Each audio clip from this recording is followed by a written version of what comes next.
Well, as forecast, we're now into the second half of CCA's National ACE Summit. So welcome to our panellists. Our first panel discussion is about foundation skills: language, literacy, numeracy, digital and employability. Foundation skills have been recognised as critical, but what does that mean in reality? How can we work? Where do we need to lift our games to achieve best provision? How do we incorporate teaching of these skills into the wider VET structure? Are we using the correct pedagogies? We have four eminent speakers to help address these questions, and I'll call on them in turn. But first up, I'd like to introduce Vanessa Iles, Manager of the Reading Writing Hotline. Welcome, Vanessa. Good morning, thank you. I'm coming to you from the land of the Gadigal people of the Eora Nation, and I'm so pleased to be here this morning. So we have been hearing that it's a really important time for adult learning at the moment, but in particular for adult literacy and numeracy learning. The COVID pandemic has highlighted the number of people out there that are wanting to access literacy and numeracy support and classes, whether they're wanting support to fill in government forms, support for vocational courses, or literacy and numeracy skills development in workplace, in community life and in family life. In recent years, we've seen a renewed interest from government with a number of foundation skills reviews and the release last week of the final report from the Commonwealth's Parliamentary Inquiry into Adult Literacy and its importance, called Don't Take It as Read. It recommended that adult and community education be funded to deliver non-accredited LLM programs and be supported to reconnect learners who have become disengaged, particularly in rural and regional areas. It also called for a renewal of the adult LLMD teaching workforce and for funding for community organisations to assist them with form filling and literacy mediation. These are certainly in line with three of the needs that we have observed from callers to the hotline. The first is the need for re-engagement. The past 2 years have taught us that the most disadvantaged and vulnerable learners are the first to leave education and the last to return. Common sense would tell us that for those with limited literacy and digital literacy skills, precarious housing situations, complicated lives, and limited financial means, that they're going to find online learning particularly challenging. And anecdotally, that's exactly what we hear. These learners need face-to-face classes that build their confidence and their engagement through interaction with others. In recent years, there's been a disappearance of Certificate 1 and Certificate 2 courses and non-accredited courses. And without these pathways, too many people are either unable to access VET or they find themselves in VET classes without the literacy and numeracy to successfully complete. And this results in lower course completions and it crushes people's confidence. So secondly is the need for more teachers. Re-engaging learners requires more qualified adult literacy and numeracy teachers who can develop appropriate curriculum and learning resources using adult learning principles. We have many expert adult literacy teachers with decades of experience who are close to retirement age. Unfortunately, we have far fewer numeracy teachers, but they're leaving the workforce without any transfer of this knowledge and experience. The shortage of teachers should not result in a lowering of minimum standards to teach literacy and numeracy, but we need measures to develop the workforce. We need to harness the expertise of these teachers through professional development and teacher training programs before it's too late. In another 5 years' time, we would have lost a significant number of experts and their expertise. And finally, the inquiry recommended funding for literacy mediators in communities to help those struggling to read letters and emails, fill in online forms, and help them to access local classes. This is something that we constantly hear from our callers, and it's a role that's not currently being done in many communities. This would provide a safety net for the most vulnerable and possibly encourage those people into appropriate learning pathways where they can succeed. It's really important that we ask not what is the demand for the current offerings, but go out into communities and ask what are the learning needs that are not currently being met. The hotline is being funded by the Commonwealth's Department of Education, Skills and Employment to research the need for literacy and numeracy provision as identified by communities. So in a week or two, we look forward to your support to circulate and complete a survey that captures what these needs are so they can be fed back to the department. The world is moving very fast. Literacy, numeracy and digital requirements are increasing exponentially. And there are many contexts in which adult literacy and numeracy teaching needs to occur in order to fulfil our goal of lifelong learning. We just need to make sure that we have the right classes to support this and the right teachers to teach it. Thank you. Thank you very much, Vanessa. I'd now like to introduce Jo Medlin for her introductory comments. She is the President of the Australian Council for Adult Literacy, known as ACAL. Thank you, Jo. Thanks very much. And I just want to acknowledge that I'm on Dukunyong land and very pleased to be here. Thank you. So as Vanessa said, just last week, we saw two potentially significant developments in the adult literacy and numeracy field. We had the report from the parliamentary inquiry into the importance of adult literacy, and we also had a draft of a new national foundation skills framework. And last year, along with some other members of this panel and today, I spent many volunteer hours contributing to both of those reports. So I do welcome both the documents, but I just want to note that the parliamentary inquiry, I think, spends too much time on language acquisition and child education instead of directly addressing adult literacy. And the foundation skills framework is really skewed to vocational education. That's not the only place that adult literacy exists. So both are a great start, but they're just a start. And I want to explain why. So once upon a time, literacy was about books. It was about reading and decoding words on a page, and writing was about putting pen to paper. But that's not the world that we live in. Literacy is multimodal. So by that, I mean the texts that we need to read and interpret and use and respond to, they come in all different types, and literacy demands are changing all the time. So think about online shopping, or about a QR code menu on the table at the pub, or sifting through online information or misinformation about COVID and elections and world news. And so I want to put this question to everyone who's listening. What reading and writing are you doing that you didn't have to cope with just a decade ago? And better still, what texts are you encountering in your day-to-day life that didn't even exist a decade ago? So we tend to focus on adult literacy as a problem that's sitting with a group of people who have literacy gaps. And we work a lot, as Vanessa mentioned, to advocate to get classes for those people so that they can get a job or do a vocational course. And this is essential. And largely as a country, we do quite a good job in some jurisdictions, and an okay job in others, but a pretty poor one in some, especially in our geographically remote areas. So remembering that literacy is multimodal and changing, I think we're missing a whole lot of our population. People who are not falling into any of these obvious categories, people who are experiencing literacy challenges, dealing with everyday new reading and writing tasks, even though they're competent in many other areas of their lives and many other literacy things they're having to do. So think of a homeowner in floods facing pages of complex forms to access help.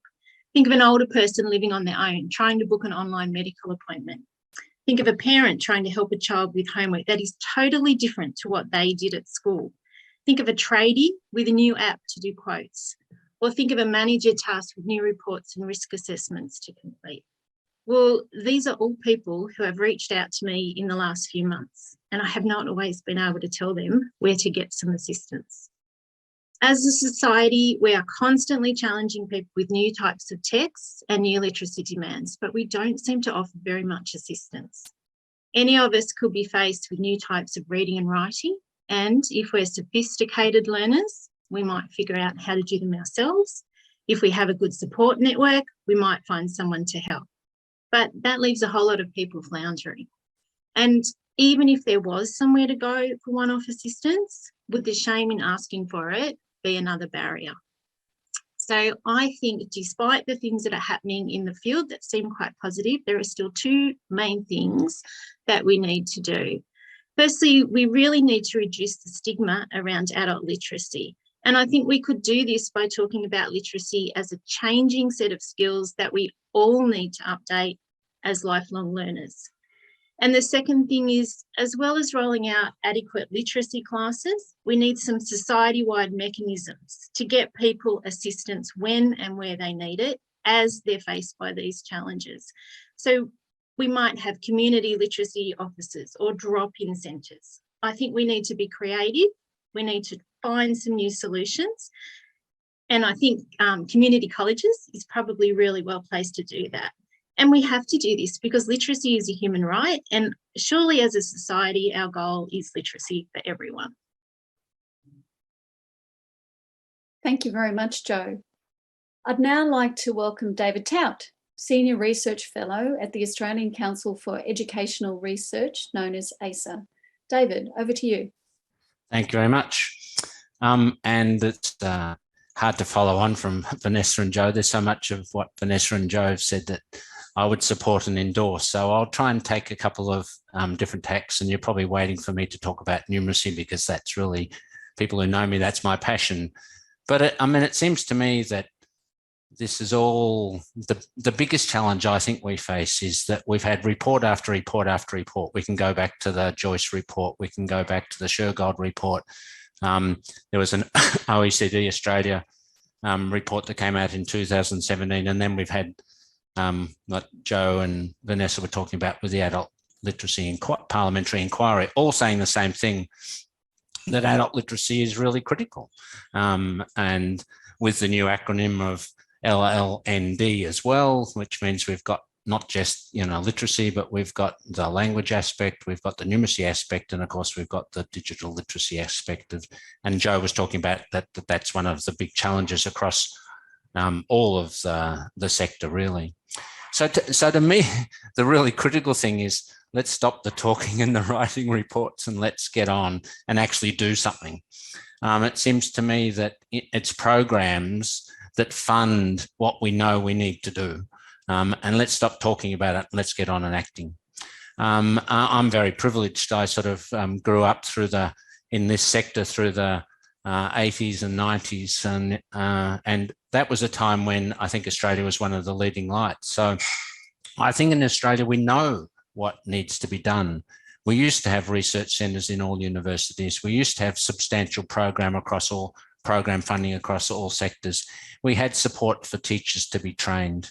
And that has all disappeared as this century has gone further and further on. So I think we need to not reinvent the wheel. We need to actually start implementing programs across the board. I worked in ACER providers back in the 80s and in the 90s. I worked in TAFE colleges. I worked in industry and I worked in workplaces.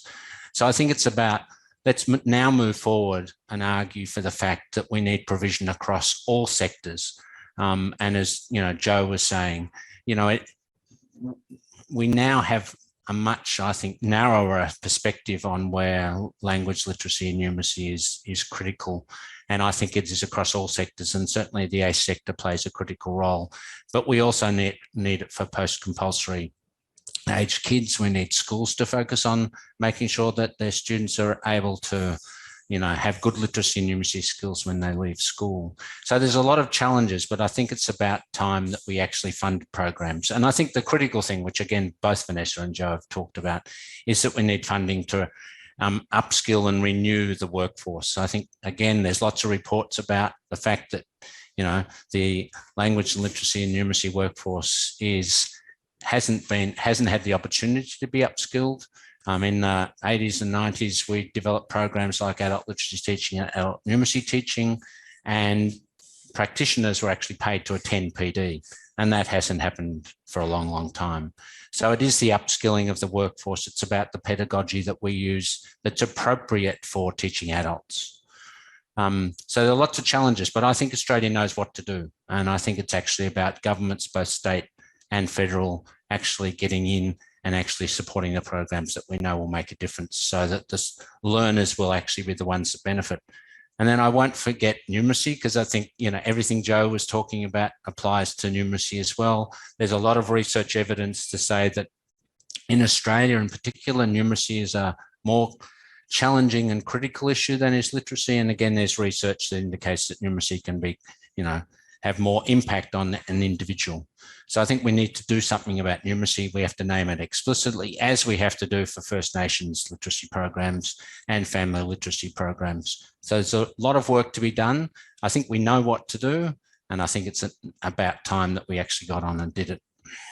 Thank you, David. I now call on Dr. Keiko Yasukawa, a language and literacy specialist at University of Technology, Sydney. Keiko.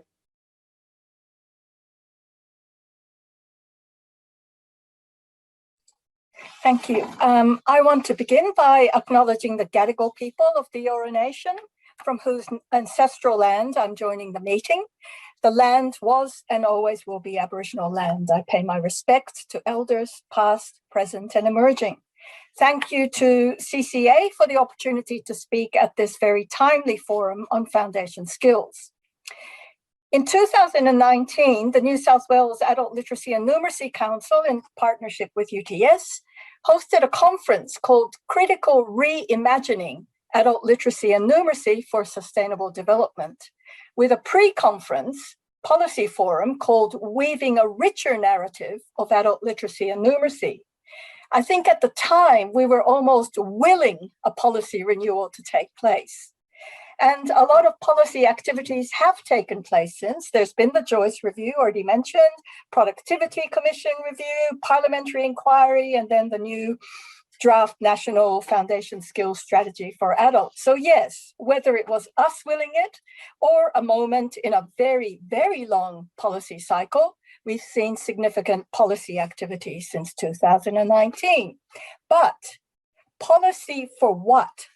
The Joyce Review talked about LLND, the Parliamentary Inquiry talked about adult literacy, but not numeracy, and the review of the National Foundation Skills Strategy talks about, well, foundation skills again. Are they talking about the same thing, just using different names? But I think nomenclature matters. Foundation skills is defined in the National Strategy as core skills or competencies that underpin workforce participation, productivity, and social inclusion, and include English language, literacy, numeracy, and digital skills, and employability skills. Now, this falls far short of the reimagining and the richer narrative of adult literacy and numeracy that we had envisaged. Firstly, while skills are necessary to participate confidently, purposefully, and productively in the community, people also need knowledge that's going to help them make sense of their life and to work towards improving their lives. Paulo Freire talked about literacy being about reading the world, not just about decoding words on paper. Bell Hooks talked about teaching to transgress. So where is the commitment in the Foundation Skills Strategy to the kind of education that is truly empowering to help people who have lived with disadvantage and marginalization, to help them build knowledge about the way society works, and to be part of transforming society to be a better place for everyone? Where is the bold social vision in these policies? And secondly, while employment and work is important, it's not the only thing that education should be for. An adult literacy and numeracy education policy must value the full range of benefits, the human capital benefit of skills, qualification, and jobs, but also the social capital benefits, the connections we have with our families and community. And importantly, the identity capital benefits, self-esteem, self-confidence, ability to set goals that adults who have had poor experience of education need to develop before they can meaningfully engage in any other kind of learning. And education for work needs to educate job seekers about the context of contemporary work, not just train them in employability skills.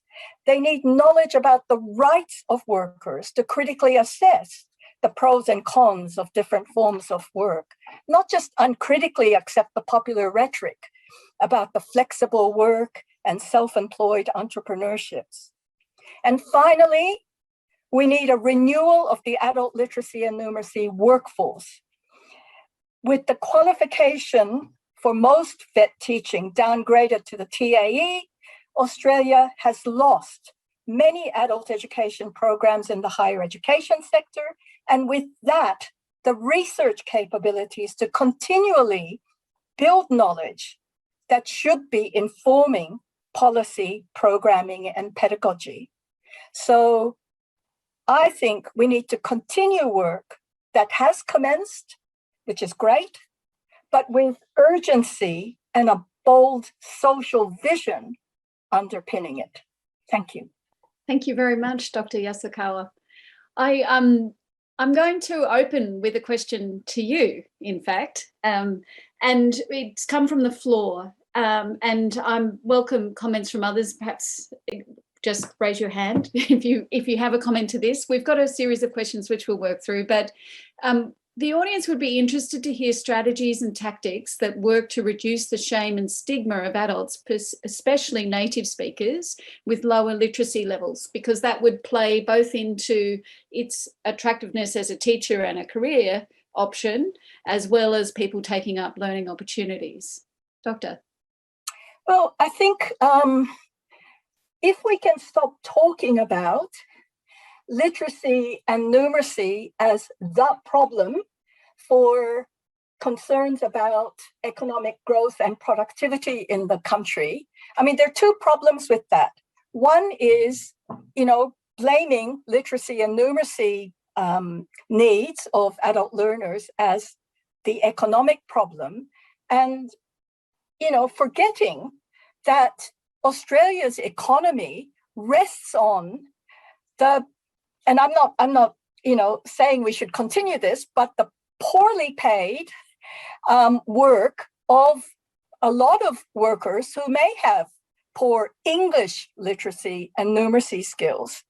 So, this kind of easy blame about economic concerns, attributing it to statistics about poor literacy and numeracy of the adult workforce. I don't think that helps.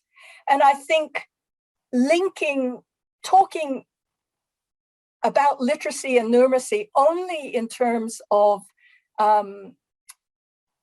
employability, and, I don't think that helps either. I think we need to be talking about the benefits of strong literacy and numeracy skills for society as a whole, as literacy and numeracy education as a public good and a public responsibility. I think that shifts the blame from individuals to making it a public responsibility. So about value. Jo, I was very interested in what you said about that literacy is new. It's multimodal, I think was the term you used. Can you comment about issues between accredited and non-accredited literacy, and what's the value and utility of each way to approaching teaching of literacy and numeracy? Well, I think they both have a place. It depends here. I guess, I'll jump off what Keiko was just saying. If we're talking about teaching literacy, doesn't matter what curriculum we do it through, does it? As long as we're improving people's skills and they're getting what they want from it. But in a lot of cases, I would say accredited curriculum isn't about teaching literacy. It's got a whole lot of other things in there and boxes that you have to tick that have nothing to do with what the actual adult learner in front of you wants to learn or needs to learn. So it's a tricky question. I think you'd have to have a look at each curriculum individually to make that decision. But certainly I have not seen very many accredited curriculum these days that teach adult literacy and numeracy. And a chance to have a different conversation about it by the sounds of it. Yeah, I think that we need to have a think about what is it that these courses are actually teaching, and who's driving those, and why is the curriculum set in the way it is. And if you want to teach adult literacy in a really great way that means something to people, then it's about looking at their own lives and the people in front of you and what they already know, and where they want to go. And the curriculum finds it difficult to do that because it becomes a bit of a one-size-fits-all. So I think a lot of teachers, Frier, spend time working around curriculum to do what's best for the people in front of them that they really care about. And I think, Vanessa, turning to you, I'd be interested to hear your experience. SBS TV series Lost for Words recently ran, and you had quite an interesting experience about that. I wonder if you could just relay that, but also reflect on the value of public information campaigns to shed new light and have a different sort of conversation about literacy and numeracy. That's an excellent point, Frier. The fact that ran as a public education campaign was so valuable for a lot of people, and what it did was pull people out of the woodwork where they had seen themselves on television and said, that's me, that was my experience, and I'm a parent who can't read to their kids, or I'm a person in a job who's falling out of their job, and it gave them the confidence to contact us. So the hotline received a 30% increase in calls over the period of time that program was run. Actually, I think it was a bit higher. There was a 40% increase in calls. And we were receiving calls from people not just that had watched the program and wanted to improve their own skills, but also from people coming out and acknowledging the difficulties of people wanting to learn and offering themselves as volunteer tutors. And in both cases, sometimes it was very, very difficult to assist those people. So having watched that program, what we need to do is now back it in with classes that they can access and programs like this sort of idea of a literacy mentor, where people that would like to volunteer can be trained in adult teaching principles, so that they can work really effectively with people and be coordinated. You know, that needs coordination. You can't just train someone up and stick them out there and hope for the best. You know, teachers are trained for a reason. And so to have that sort of initial training and then coordination to match them with a learner is it's a really important part of the sector. And without often that one-to-one sort of initial training, or not training, but teaching, people might not have the confidence to move into a classroom. So I think that's really important. Public awareness campaign. Look, series 2, Lost for Words, bring it on. I can't wait. It's fantastic. And David, in closing, I mean, you made a powerful statement around the fact that this sector knows its job. It knows how to solve problems and to get things done. But the world around us changes all the time. Have you got some comments about how we apply those solutions to a changing world? Yeah, I mean, I guess I was simply saying, and also supporting what Keiko was saying about the fact that, you know, I think Australia has a very rich and strong history in being able to develop programs across the board. And, you know, so I think it's about re-enabling that to actually be able to happen. I think although Keiko, you know, it is frustrating that we have lost a lot of those research centres that we had that drove a lot of the ideas that I think led Australia to be one of the leading lights in terms of adult literacy and numeracy. So I actually think it's about us making sure that we develop that capability and we do the things that Joe and Vanessa and Keiko have been talking about. I mean, I think it's about the fact that the workforce has become so, I don't know, not supported, I guess. And I think therefore, and an aging workforce, so people are retiring. If I look back at, you know, many of the colleagues that I work for, they're not working anymore. And some of that knowledge has been lost. And if we don't do something about it soon, then I think there will be an issue. So I think it is about having public awareness campaigns that gives the message that Keiko's been talking about, you know, that Joe's talking about in terms of how we all need literacy and numeracy skills in the 21st century, increasingly so. And I'd argue numeracy is, we are bombarded with more and more data than ever before. And so numeracy is something that also is out there in terms of what's changing in the 21st century. And I'm getting another question through on the chat line. Thank you, David. It reads, I agree with higher level of training LLN teachers in tertiary sector, but disagree with workplace employability training to include critical issues of industry management. I think it's unrealistic and way beyond our students' agenda, which is to get a job with basic LLN skills. Comments from the panelists. There's a challenge. David, you first, seeing you've got you're still on speaker. I mean, I guess, again, it's the same argument. I think that, to me, having worked in the sector for a long time and been privileged to read a lot of research, but I mean, a lot of the evidence is that an individual's literacy and numeracy skills will grow because of those opportunities that Keiko's been talking about. If you actually improve somebody's personal literacy and numeracy skills because it impacts on them and their lives as a parent, as a community member, then I believe that gives them then the confidence, the power, in order to then maybe use those skills in a whole range of other circumstances, for example, in work. And we know from research that you need to actually, your literacy and numeracy skills will improve only when you start practicing them. So what happens in the classroom, now whether that be in an accredited classroom, a pre-accredited classroom, or in a workplace, you actually need to use your literacy and numeracy skills in your whole life in order for your literacy and numeracy skills to improve. So to me, it's a no-brainer. I mean, we know that improving literacy and numeracy skills has a range of positive outcomes for the individual.